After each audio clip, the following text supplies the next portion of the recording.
আন্ধারমানিকের আশার আলো পায়রা সমুদ্র বন্দর কাজ শেষ প্রায় ৯০%। আগামী বছরের মাঝামাঝি পুরো দমে চালুর আশা।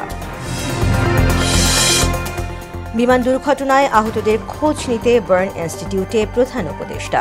দগ্ধ ৪ জনের অবস্থা সংকটাপন্ন, জানালেন চিকিৎসক। নিম্নচাপের প্রভাবে উত্তাল সাগর, নদ নদীর পানি বেড়ে উপকূলীয় ১৫ জেলার নিম্নাঞ্চল প্লাবিত, বিপর্যস্ত জনজীবন। এবং সংস্কারের অভাবে বেহাল জয়পুরহাটের সড়ক ও ড্রেনেজ ব্যবস্থা। চরম ভোগান্তিতে পৌরবাসী, সমাধানের আশ্বাস কর্তৃপক্ষের।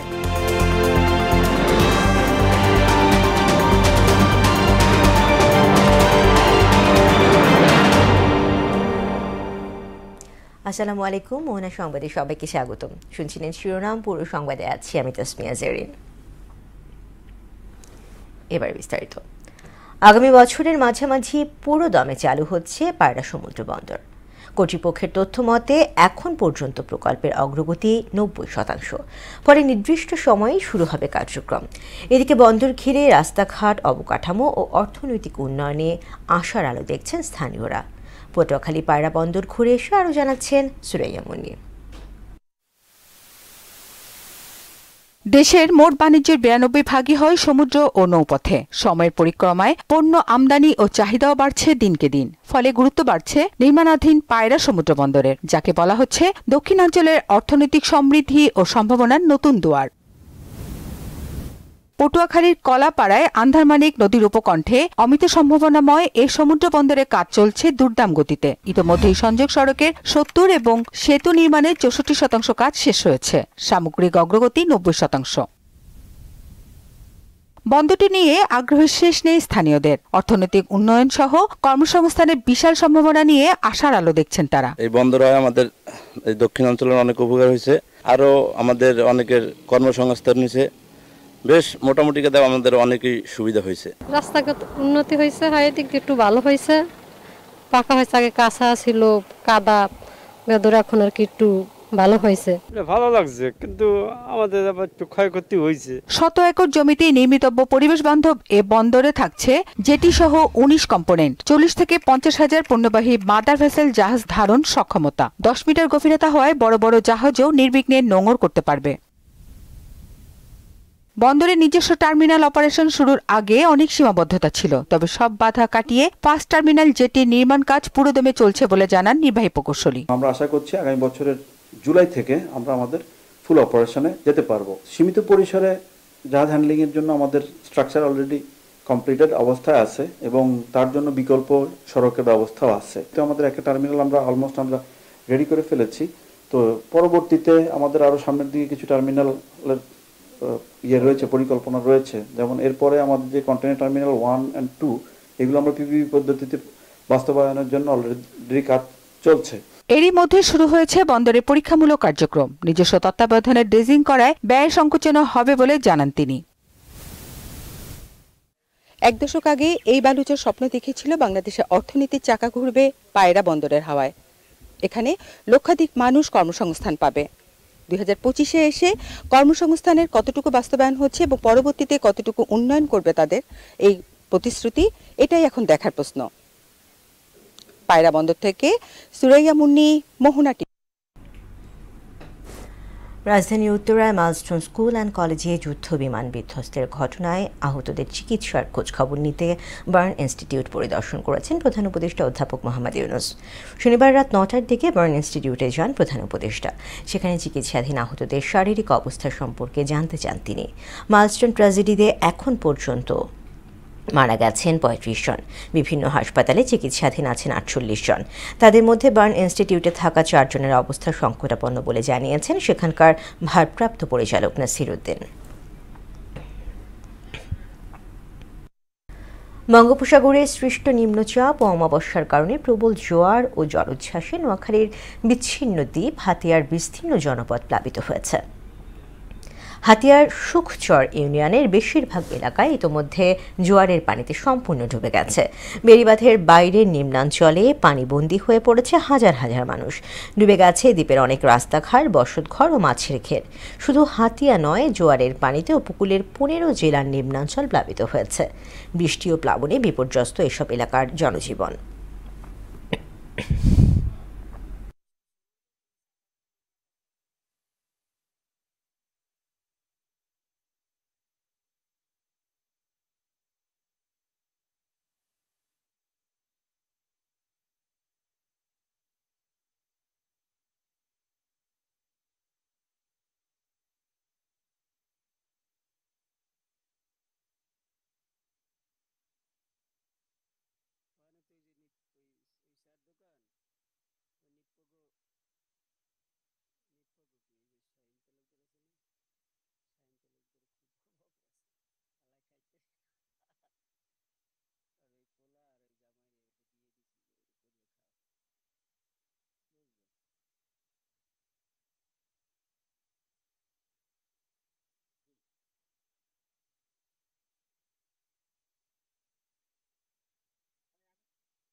দর্শক, এবারে জানবো পটুয়াখালীর খবর। সেখানে রয়েছেন সহকর্মী খোকন হাওলাদার।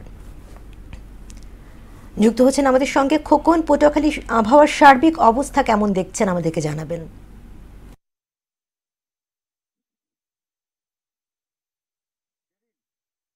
আপনাকে ধন্যবাদ। আপনি যেমনটা বলছিলেন, গত 3 দিন ধরে কিন্তু পটুয়াখালীতে কিন্তু টানা বৃষ্টি হচ্ছে। বৃষ্টির কারণে কিন্তু পটুয়াখালীর যে নিম্নাঞ্চল রয়েছে, সেই নিম্নাঞ্চলটা কিন্তু অনেকটা প্লাবিত রয়েছে।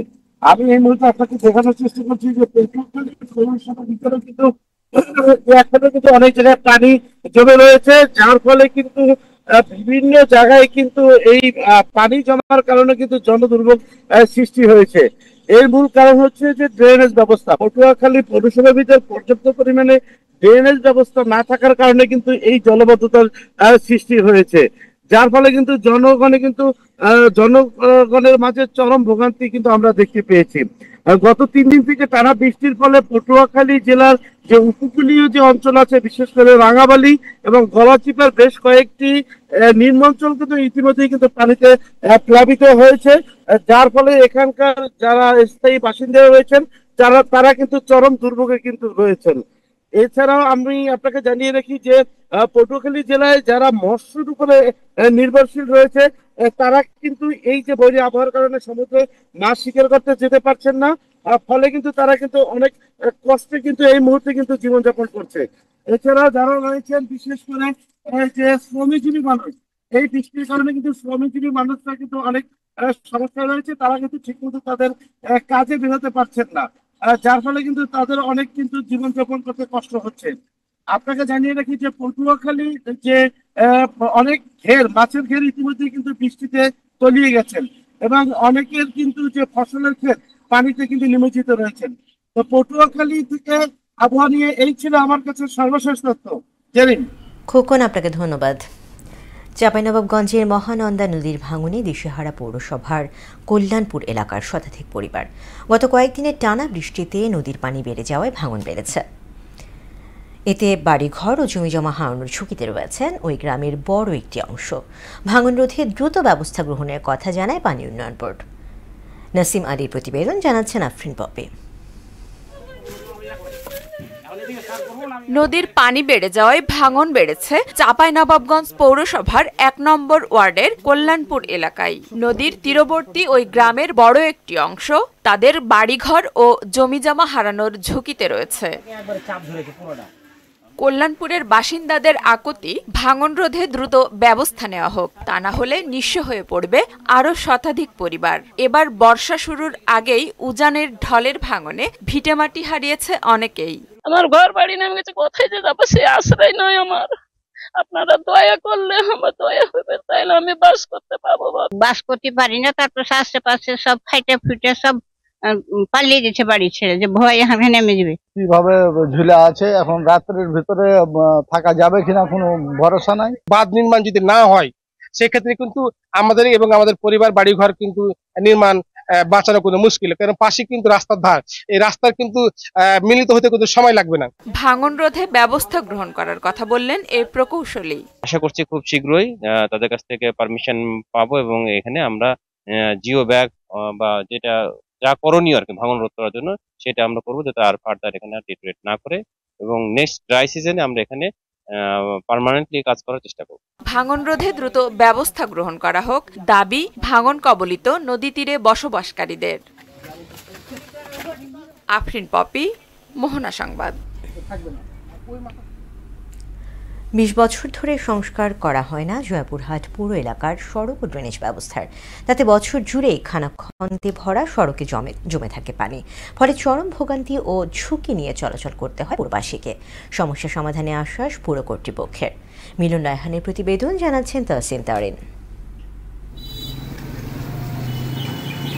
প্রায় 36 বছর আগে জয়পুরহাট পৌরসভা প্রথম শ্রেণীর মর্যাদা পেলেও এখনো হয়নি কাঙ্ক্ষিত উন্নয়ন। গত 20 বছর ধরে শহরের 0 পয়েন্ট, বৈরাগীর মোড়, চিত্রা রোড, দেবীপুর সহ বিভিন্ন এলাকার সড়কগুলো সংস্কার না হয় সৃষ্টি হয়েছে গভীর খানাখন্দ। এতে ভোগান্তির পাশাপাশি প্রতিনিয়তই ঘটছে দুর্ঘটনা। পর্যাপ্ত ড্রেনেজ ব্যবস্থার অভাবে সামান্য বৃষ্টিতেই সৃষ্টি হয় জলাবদ্ধতা ও জনদুর্ভোগ।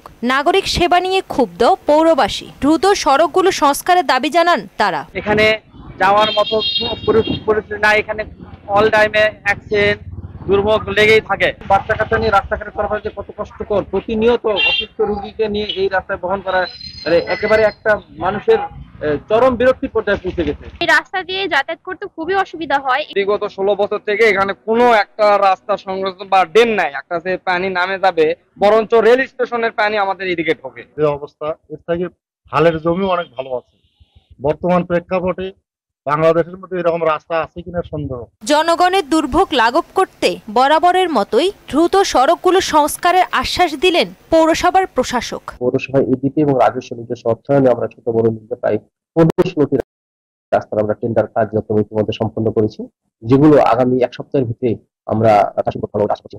এবং এই রাস্তাগুলো এবং এর জন্য কাজগুলো শেষ হলে আশা করা যায় যে পৌরসভাবাসী যে এই যে বর্ষার সময় যে জলাবদ্ধতা এগুলো নিরসন করতে সক্ষম হবে। 1975 সালের 8ই জানুয়ারি 20.72 বর্গ কিলোমিটার নিয়ে যাত্রা শুরু করে জয়পুরহাট পৌরসভা। তাহসিন তারিন, মোহনা সংবাদ। সংবাদ এবার নিচ্ছে একটি বিরতি, ফিরছি যখন আরো থাকছে। পাবনার পদ্মার চরে মহিষ পালন করে জীবিকা নির্বাহ করে কয়েকশো মানুষ। দেশের দুধ ও মাংস উৎপাদনে গুরুত্বপূর্ণ ভূমিকা রাখছে তারা, কিন্তু প্রতিনিয়ত সংগ্রাম করে টিকে থাকা এ মানুষগুলো ন্যূনতম সুযোগ সুবিধা থেকেও বঞ্চিত। হুজ্জাতুল্লাহ হীরার প্রতিবেদন, জানাচ্ছেন সিফাত রহমান জেসি। পাবনা সদর, ঈশ্বরদী ও সুজানগরের বিস্তীর্ণ পদ্মার চর জুড়ে শত শত কৃষক খোলা আকাশের নিচে মহিষ পালন করে জীবিকা নির্বাহ করেন। দুধ ও মাংসের চাহিদা পূরণে তাদের রয়েছে বড় ভূমিকা। সঠিক পরিকল্পনা ও সরকারি সহায়তা পেলে গবাদি পশু পালন হতে পারে দেশের খাদ্য নিরাপত্তার বড় সহায়ক। বছরের পর বছর মহিষ পালন করলেও ভাগ্যের উন্নয়ন না হয় হতাশ কৃষকরা। দুর্গম চরে আধুনিক প্রযুক্তি, প্রশিক্ষণ আর পশু চিকিৎসার সুবিধা না থাকায় অনেকেই এই পেশা পরিবর্তন করছেন। তবে অনেক খামারি ভালো আছেন বলেও জানালেন। মহিষ পালন আমি 2-2.5 বছর হয়ে গেল। তাতে প্রথম দিন শুরু করেছিলাম 5টা মহিষলে। এখন বর্তমান 20-25টা হয় যায়।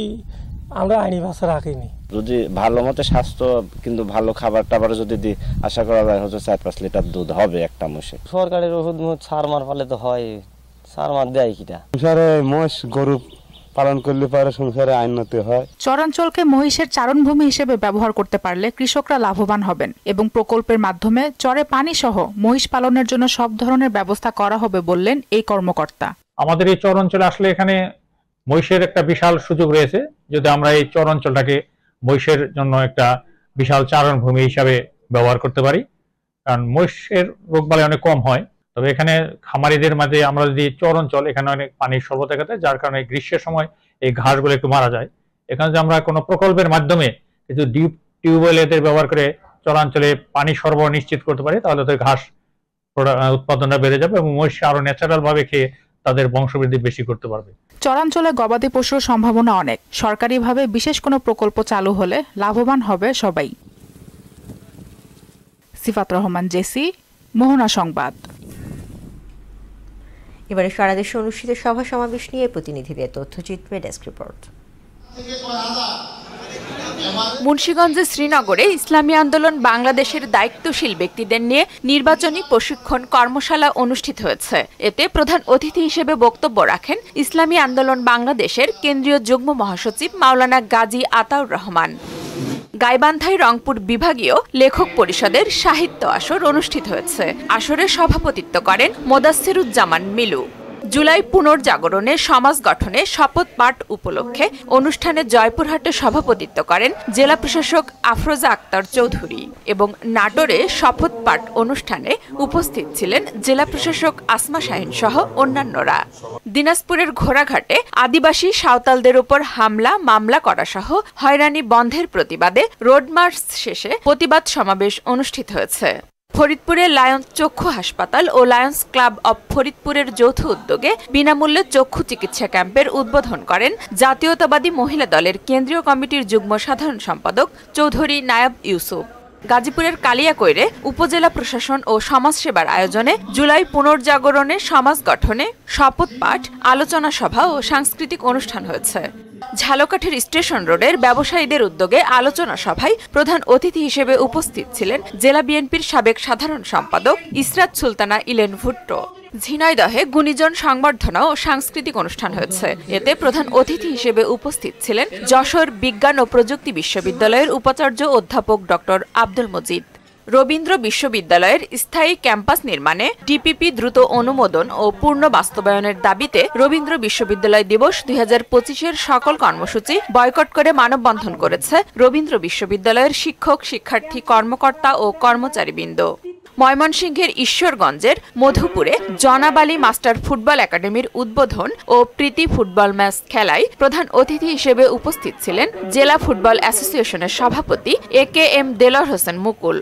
জুলাই পুনর্জাগরণে সমাজ গঠনে শপথ পাঠ অনুষ্ঠানে রাঙ্গামাটিতে সভাপতিত্ব করেন রাঙ্গামাটি জেলা প্রশাসক মোহাম্মদ হাবিবুল্লাহ এবং বান্দরবানে শপথ পাঠ অনুষ্ঠানে প্রধান অতিথি হিসেবে উপস্থিত ছিলেন জেলা প্রশাসক শামীমারা রিনি। পটুয়াখালীর কুয়াকাটা সমুদ্র রক্ষার দাবিতে মানববন্ধন অনুষ্ঠিত হয়েছে। মানববন্ধনে বক্তব্য রাখেন কুয়াকাটা পৌর বিএনপির সাধারণ সম্পাদক মতিউর রহমান। জুলাই পুনর্জাগরণে সমাজ গঠনে শপথ পাঠ অনুষ্ঠানে সুনামগঞ্জে সভাপতিত্ব করেন জেলা প্রশাসক মোহাম্মদ ইলিয়াস মিয়া এবং কেরানীগঞ্জে অনুষ্ঠানে শপথ পাঠ করান কেরানীগঞ্জ উপজেলা নির্বাহী কর্মকর্তা রিনাত ফৌজিয়া। 9 মাস গর্ভে আফরিন পপি, মোহনা সংবাদ। যে কষ্ট। আন্তর্জাতিক ফিলিস্তিনের অবরুদ্ধ গাজায় তীব্র ক্ষুধার সংকট ও আন্তর্জাতিক উদ্বেগের মধ্যে ইসরায়েলি বাহিনীর হামলায় বহু মানুষ নিহত হয়েছে। গত 24 ঘন্টায় প্রাণ হারিয়েছে কমপক্ষে 71 জন। একাধিক ফিলিস্তিনের মৃত্যু হয়েছে অপুষ্টিজনিত কারণে। রোববার এক প্রতিবেদনে এ তথ্য জানিয়েছে সংবাদ মাধ্যম আল জাজিরা। আল জাজিরাকে দেয়া তথ্যে চিকিৎসা সূত্রগুলো জানায়, শনিবার ইসরায়েলি হামলায় নিহত 71 জনের মধ্যে 42 জনই ছিল ত্রাণপ্রত্যাশী। গাজার স্বাস্থ্য মন্ত্রণালয় আরও জানায়, ইসরায়েলের অবরোধজনিত ক্ষুধায় আরও 5 জনের মৃত্যু হয়েছে। যুদ্ধ শুরুর পর থেকে অপুষ্টিজনিত কারণে মৃতের সংখ্যা বেড়ে দাঁড়িয়েছে 127 জনে, যাদের মধ্যে 85 জনই শিশু। সংবাদ যাবার আগে শিরোনামগুলো আরও একবার।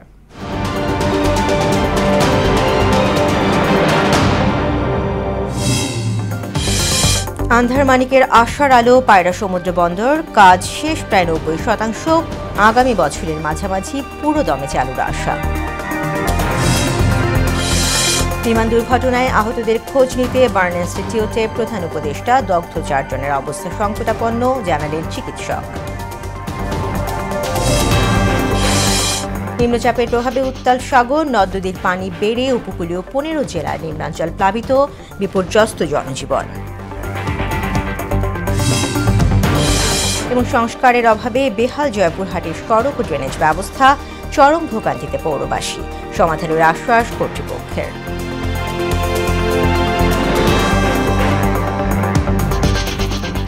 দর্শক, ছিল মোহনা সংবাদে। পরবর্তী সংবাদ দুপুর 1টায়, এর আগে সকাল 11টায় দেখবেন সংবাদ 1 নজরে। এছাড়া মোহনার সবশেষ খবর জানতে ভিজিট করুন www.mohana.tv। সংবাদ দেখতে পারেন আমাদের ফেসবুক পেজ ও ইউটিউবেও। এতক্ষণ সঙ্গে থাকার জন্য ধন্যবাদ।